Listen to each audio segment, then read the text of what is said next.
Hello students, welcome to Arms Academy Digital. तो कैसे हैं आप? मेरा नाम है अरुण कुमार, आपका अपना केमिस्ट्री एजुकेटर। और आज आपके लिए लेकर आ गया हूं अपना NEET 60 days power revision series का one of the most important topic. ये आपका थर्मोडायनेमिक्स का एक बहुत ही इजी और बहुत ही स्कोरिंग टॉपिक है। ऐसा मैं इसलिए कह रहा हूं क्योंकि इस पर बेस्ड क्वेश्चन ज़रूर आता है। आप देख लेना, हर दूसरे साल में इसका क्वेश्चन देखने को मिलेगा। आप पीवाईक्यू चेक कर लो, कितने सारे क्वेश्चन होंगे। और आज मैं आपको इस वीडियो में सिर्फ पढ़ाने नहीं वाला हूँ, क्वेश्चन भी करवाऊंगा, प्रैक्टिस भी करवाऊंगा। और फिर मैं आपको दिखाऊंगा कि कितने सारे क्वेश्चन स्पॉन्टेनिटी नॉन स्पॉन्टेनिटी पे आते हैं। बहुत सारे क्वेश्चन आपको देखने को मिलेंगे। गिब्स फ्री एनर्जी के फॉर्मूला पे बेस्ड बहुत सारे क्वेश्चन आते हैं। स्पॉन्टेनियस नॉन स्पॉन्टेनियस प्रोसेस के क्वेश्चन बहुत सारे आएंगे, है ना। और एंट्रोपी भी मैंने ऐड करा है इस टॉपिक में। एंट्रोपी निकालना भी मैं आपको सिखाने वाला हूँ, ठीक है। तो जल्दी से वीडियो को लाइक कर दो और कॉपी पेन साथ में निकाल लो, क्योंकि आज की वीडियो में सॉल्व बहुत करना पड़ेगा, ये मैं पहले ही बता देता हूँ। सबसे पहले मैं आपको थोड़ा सा बेसिक सिखाना चाहूँगा। अगर कोई पहली बार ही देख रहा है, जिसको कुछ नहीं आता, मैं इस तरीके से समझाना चाहता हूँ आपको, बिल्कुल बेसिक से एडवांस तक। मतलब किसी को जीरो लेवल की नॉलेज है अगर, तो वो भी ये देखकर समझ सकता है। देखो, इतना तो आपको पता है कि enthalpy change delta H negative होता है एक्सोथर्मिक रिएक्शन के केस में, ठीक है। मतलब अगर एक्सोथर्मिक प्रोसेस है तो इसका मतलब डेल्टा एच निगेटिव होगा। एंडोथर्मिक प्रोसेस है तो डेल्टा एच पॉजिटिव होगा। ये मैं आपको याद करा रहा हूँ जो आपने अभी तक पढ़ा है क्लास 11th में। ये तो सबको आता है। अब डेल्टा जी का फॉर्मूला होता है delta H minus T delta S. Delta S यहाँ पे एंट्रोपी है, ठीक है। और जो डेल्टा जी है, इसके लिए भी तीन केस होते हैं। या तो ये नेगेटिव हो, या तो ये ज़ीरो हो, या ये पॉजिटिव हो। पॉजिटिव मतलब ग्रेटर देन ज़ीरो। अब इन तीनों केस में होता क्या है, तो देखो, अगर डेल्टा जी नेगेटिव आ रहा है तो दैट मीन्स स्पॉन्टेनियस प्रोसेस है। कैसा प्रोसेस है? स्पॉन्टेनियस। और अगर ज़ीरो आ गया तो ये इक्विलिब्रियम पे है। क्या है? इक्विलिब्रियम पे है, सब जानते ही होंगे। अगर ये डेल्टा जी की वैल्यू पॉजिटिव है तो इसका मतलब ये नॉन स्पॉन्टेनियस प्रोसेस है। कैसा प्रोसेस है? नॉन स्पॉन्टेनियस, ठीक। तो ये कुछ बातें आपको लर्न करवानी थी मुझे, बिल्कुल बेसिक चीज़ें मैंने बता दी। अब इसी से बेस्ड एक टेबल है जिससे हम सीधे सीधे याद कर सकते हैं। मतलब हमें बार बार लिखने की ज़रूरत नहीं पड़ेगी अगर हमने ये टेबल याद कर ली तो। और ये टेबल याद करने के लिए आपको यही वाले फॉर्मूला की ज़रूरत है। किसकी? Delta G equals delta H minus T delta S. मैंने बताया डेल्टा जी नेगेटिव होगा तो स्पॉन्टेनियस होगी, पॉजिटिव होगा तो नॉन स्पॉन्टेनियस होगी। यही दो केस के लिए इतने सारे केस बनेंगे। टोटल आप देखो तो 6 केस बनते हैं। कौन कौन से? देखो, सिंगल केस कौन से हैं? माइनस प्लस वाले, कि अगर ये निगेटिव है और ये पॉजिटिव है तो क्या होगा। तो देखो, पहला केस वही आता है हमारा कि ये निगेटिव है, ये पॉजिटिव है। Delta S negative, delta S positive, तो होगा क्या? ये निगेटिव रहेगा और ये पॉजिटिव होगा। अगर डेल्टा एस तो ये माइनस है तो माइनस माइनस माइनस में ही रहेगा। तो अगर ये माइनस है और ये प्लस है तो ये हमेशा निगेटिव ही आएगा। जैसे सपोज करो डेल्टा एच निगेटिव और ये टी इंटू ये भी पॉजिटिव है, यानी डेल्टा एस ऐसे ही लिखा है, तो ये भी निगेटिव, ये भी निगेटिव, तो यानी वैल्यू हमेशा निगेटिव आएगी। तो अगर डेल्टा जी हमेशा निगेटिव रहेगा तो स्पॉन्टेनियस होगा किसी भी टेम्परेचर पे। तो ये वाला केस क्लियर हुआ। इसके बाद सीधे लास्ट वाला केस देखो एक बार, इसका भी एक ही केस बनता है। दो केस तब बनते हैं अगर दोनों निगेटिव हो, अगर दोनों पॉजिटिव हो। अगर ये पॉजिटिव है, ये निगेटिव है, तो अगर ये पॉजिटिव है और ये निगेटिव है तो होगा क्या? माइनस माइनस प्लस हो जाएगा, यानी ये पॉजिटिव है और ये टी इंटू ये वाला माइनस, इसकी कुछ वैल्यू आ रही है, तो ये बन जाएगा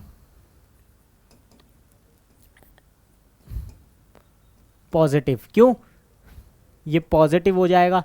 क्यों पॉजिटिव हो जाएगा? क्योंकि ये निगेटिव, तो दोनों की वैल्यू पॉजिटिव हो जाएगी, यानी डेल्टा जी पॉजिटिव आ जाएगा। अगर ये पॉजिटिव और ये निगेटिव ले रखा है तो माइनस माइनस प्लस, ये पूरा का पूरा डेल्टा जी पॉजिटिव आएगा इस केस में।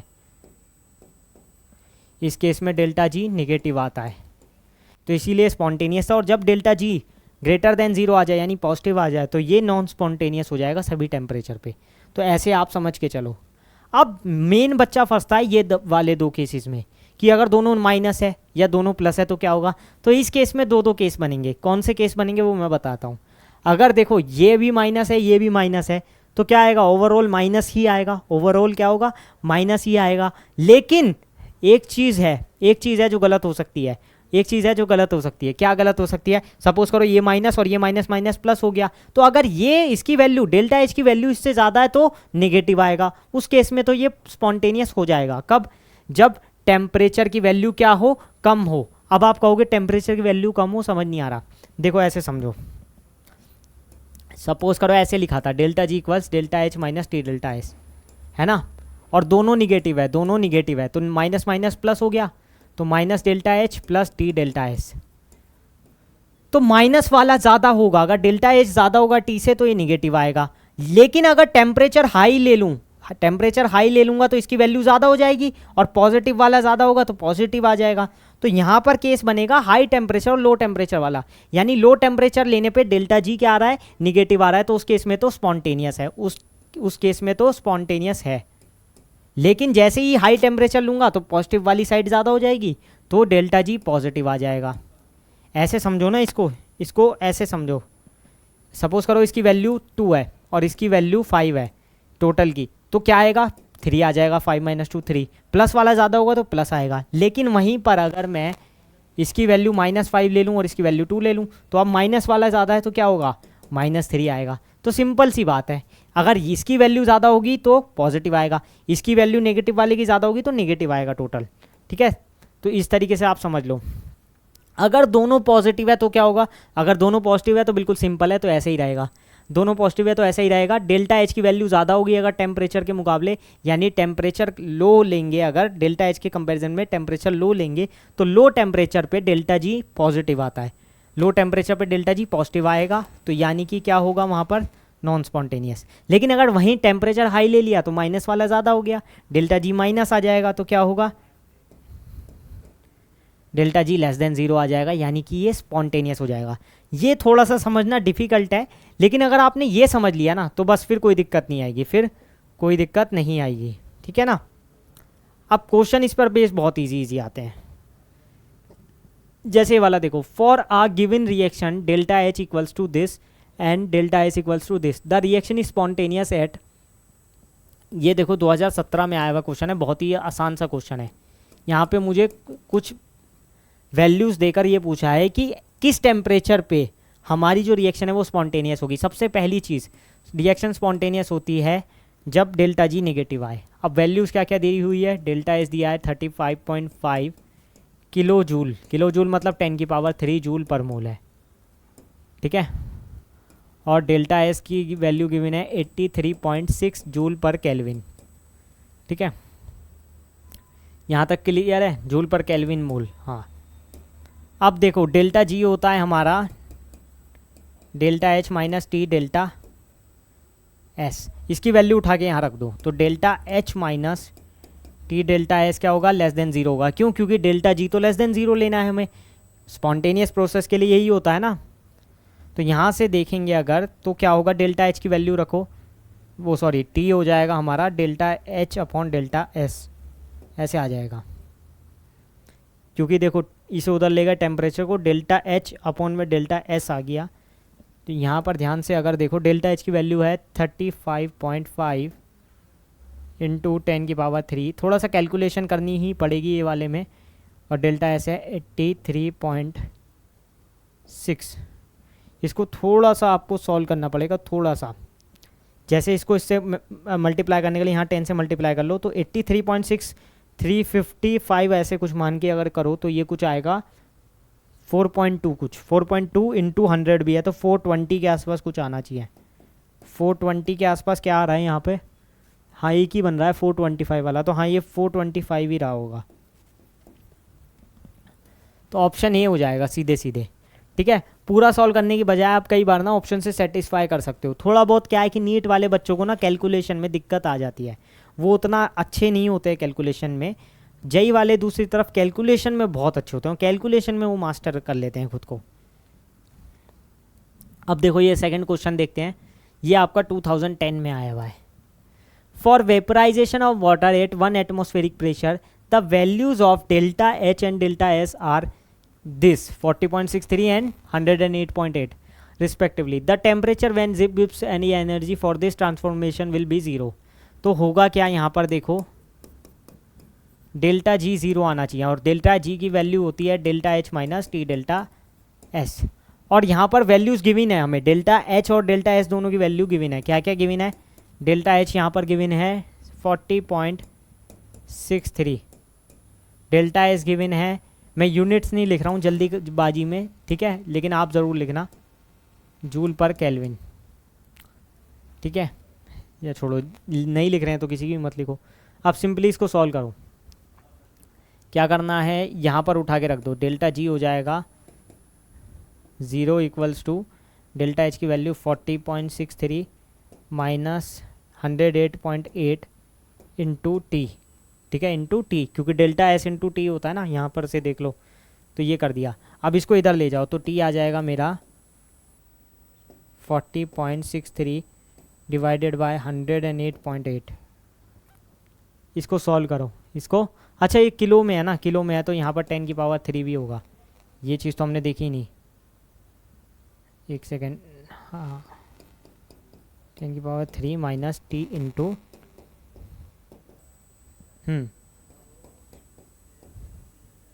अब करो, अब सॉल्व करो, थोड़ा सा कैलकुलेशन ज़्यादा हो जाएगी। यहाँ से 10 ले लो तो 406 डिवाइडेड बाय 108.8 इंटू 100, तो ये आ जाएगा कुछ आपका, ये 3 पॉइंट समथिंग टाइम कटेगा, 3.7 टाइम्स।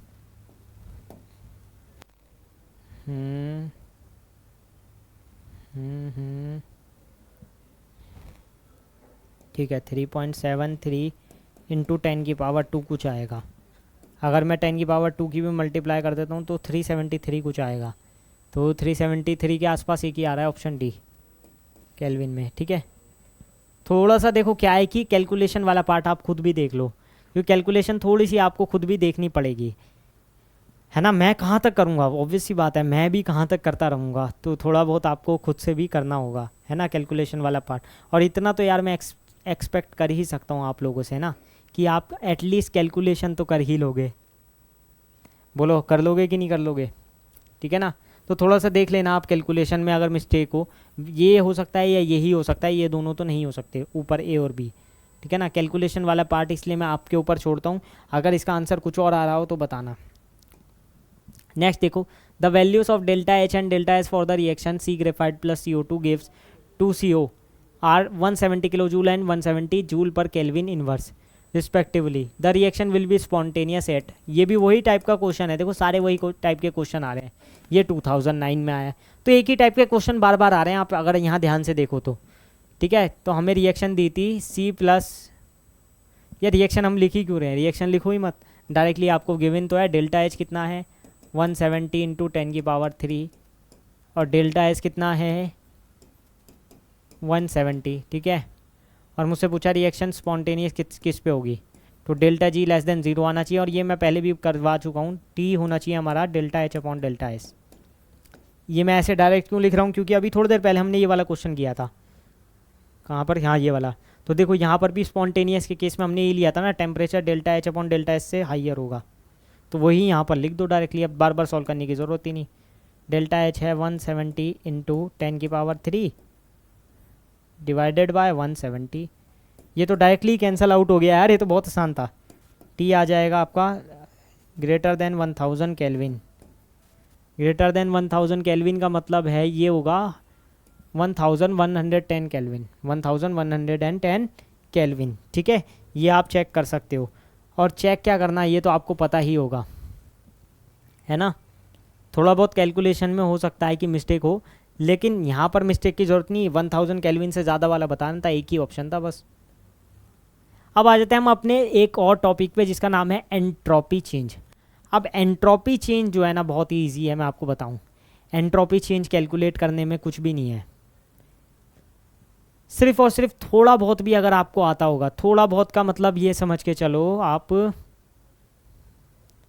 एंट्रोपी का तो आइडिया है ना, मेजर ऑफ रैंडमनेस होता है, measure of disorder of system, ये तो आपको पता है ना कि जो सिस्टम है उसमें कितनी खामियां है, यही होता है ना आपका एंट्रोपी एक तरीके से। अब एंट्रोपी चेंज का आपको ये पता है, इससे काम चल जाएगा, लेकिन थोड़ी सी कुछ बातें हैं जो मैं आपको बताना चाहता हूँ। जैसे लोएस्ट एंट्रोपी कहाँ होती है, क्रिस्टलाइन सॉलिड स्टेट में, गैसियस स्टेट में हाईएस्ट एंट्रोपी, यानी गैसियस स्टेट में एंट्रोपी मेजर ऑफ रैंडमनेस होने का चांसेस ज़्यादा है, इसीलिए इसकी एंट्रोपी हाई होती है। मतलब जितनी रेगुलेरिटी इन स्ट्रक्चर कम होगी एंट्रोपी उतनी ज़्यादा होगी, और जितनी रेगुलेरिटी इन स्ट्रक्चर ज़्यादा होगी उतनी एंट्रोपी कम होगी, ऐसे समझ लो। मेनली क्वेश्चन आता है इसके फॉर्मूला बेस्ड। पहले तो चलो एक क्वेश्चन ऐसी दिखाता हूँ मैं जो डायरेक्टली हो जाएगा। For the reaction 2Cl gives Cl2 the correct option is. अब ये देखो ये तो बहुत ही ईजी है, दो क्लोरीन एटम जो है, गैसियस एटम जो है वो क्लोरीन गैस में चेंज हो रहे हैं। वो क्या हो रहे हैं, क्लोरीन गैस में चेंज हो रहे हैं। तो देखो इसमें हो क्या रहा है, ये एक एक्सोथर्मिक रिएक्शन है। कैसी रिएक्शन है, एक्सोथर्मिक रिएक्शन है, जिसमें गैस मतलब एक तरीके से हीट क्या होगी, रिलीज होगी, हीट क्या होगी, रिलीज होगी। लेकिन हीट तो रिलीज होगी, ये बात तो ठीक है, लेकिन दो गैसियस एटम एक गैसियस मॉलिक्यूल बना रहे हैं, तो यानी रैंडमनेस तो क्या हो रही है, कम हो रही है। तो यानी कि डेल्टा एस तो क्या होगा, कम हो जाएगा। इसमें डेल्टा एस क्या होगा, कम होगा 100%। और क्योंकि ये एक्सोथर्मिक रिएक्शन है तो डेल्टा एच इसमें क्या होगा, वो भी क्या होगा, निगेटिव होगा। तो डेल्टा एच भी आपका यहाँ पर 0 से कम होगा, यानी निगेटिव होगा। ठीक है, तो दोनों ही केस में यहाँ पर आपको निगेटिविटी देखने को मिल रही है। तो अब आप देख लो जिसमें डेल्टा एच और डेल्टा एस दोनों निगेटिव आए, ऐसा केस सिर्फ एक ही बन रहा है, सी ऑप्शन। डेल्टा एच भी निगेटिव आएगा और डेल्टा एस भी निगेटिव आएगा। जल्दी से बता दो ये क्लियर है कि नहीं, मेरे हिसाब से तो ये क्लियर होगा आई थिंक। ठीक है, अब मैं आपको दिखा देता हूँ formula. Calculation of delta S for an adiabatic process. Adiabatic पता है ना आपको, अब इतना मत पूछना आइसोथर्मल, आइसोकोरिक, एडियाबेटिक नहीं पता। एडियाबेटिक आपको पता है Q = 0 वाला। तो देखो स्टेट अगर सपोज करो ये दी हुई है P1 V1 T1, दूसरी स्टेट भी दी हुई है P2 V2 T2। तो अब इसमें करना क्या है देखो, और ये जो डेल्टा एस है ये भी स्टेट फंक्शन है, ये तो आपको मालूम है ना। इनिशियल फाइनल पे डिपेंड करता है। देखो इसके लिए फॉर्मूलाज याद कर लो ये वाले, या तो होगा NCV ln T2/T1 या होगा NR ln V2/V1। ये आपको दो फॉर्मूले याद करने हैं और इसको भी सिंप्लीफाई कर लो। अब आपको नेचुरल लॉग लगाना तो आता नहीं होगा क्योंकि आप नीट के स्टूडेंट हो, मेडिकल वाले हो, तो आपको ईजी करने के लिए मैं एक चीज़ बताऊँ, इसको आप ऐसे लिख सकते हो, इसी फॉर्मूला को, इसको भी इस तरीके से लिख सकते हो। क्योंकि नेचुरल लॉग को चेंज करना होता है ना अगर लॉग बेस 10 में, तो क्या करते हैं 2.303 से मल्टीप्लाई कर देते हैं। तो इसको आप ऐसे लिख सकते हो 2.303 NR log V2/V1। तो आप ये वाला फॉर्मूला याद करो, ये ज़्यादा बेटर है मेरे हिसाब से, कि 2.303 NR log V2/V1, ये वाला फॉर्मूला याद कर लो, ये ज़्यादा इजी है। अब देखो एक क्वेश्चन आया है, calculate the entropy change when 2 mole of an ideal gas expand isothermally and reversibly from an initial volume of 2 decimetre cube and 2 decimetre cube two 20 decimetre cube. अब ये तो लीटर में ही है एक तरीके से, डेसीमीटर क्यूब में है अगर तो ज़्यादा हमें चेंजेस नहीं करने। और टेम्परेचर कांस्टेंट कर रखा है 300 केल्विन। ठीक है, ये इतना ही रहेगा। तो यानी कि V में चेंज हो रहा है, चेंज कहाँ हो रहा है, वॉल्यूम में चेंज हो रहा है। फॉर्मूला कौन सा लगा देंगे, आंख बंद करके फॉर्मूला लगाएंगे, delta S equals to 2.303 NR log V2/V1, यही लगा देंगे। सॉल्व करो जल्दी से। n है यहाँ पर 2, n की वैल्यू 2 दिया है, 2 मोल है ना, तो n की वैल्यू है 2, और ये V1 है और ये V2 है। ठीक है, अब मैं डायरेक्टली लिख रहा हूँ, ये V1 है, ये V2 है। ठीक है, V1 था 2 डेसीमीटर क्यूब, V2 था 20 डेसीमीटर क्यूब। तो देखो ध्यान से, और R की वैल्यू 8.314 होती ही है, ये तो फिक्स्ड है गैस कांस्टेंट। V2 कितना था 20, और ये आ गया 2, कैंसल आउट करके 10 हो गया। तो ये टोटल हुआ 2.303 इंटू 2 इंटू 8.314, और log 10 की वैल्यू 1 होती है। अब ये तो इजी है, कैलकुलेट कर लो। 2.303 इंटू 2 4.6 समथिंग आएगा, और 4.6 समथिंग की मल्टीप्लाई 8.3 में अगर आप करते हो तो ये लगभग 38 पॉइंट समथिंग आएगा। 38 पॉइंट, रुको, 38.3 समथिंग आ रहा है ये डेल्टा एस मेरा। चेक कर लेना एक बार। देखो कैलकुलेशन का काम मैं आप पे छोड़ता हूँ।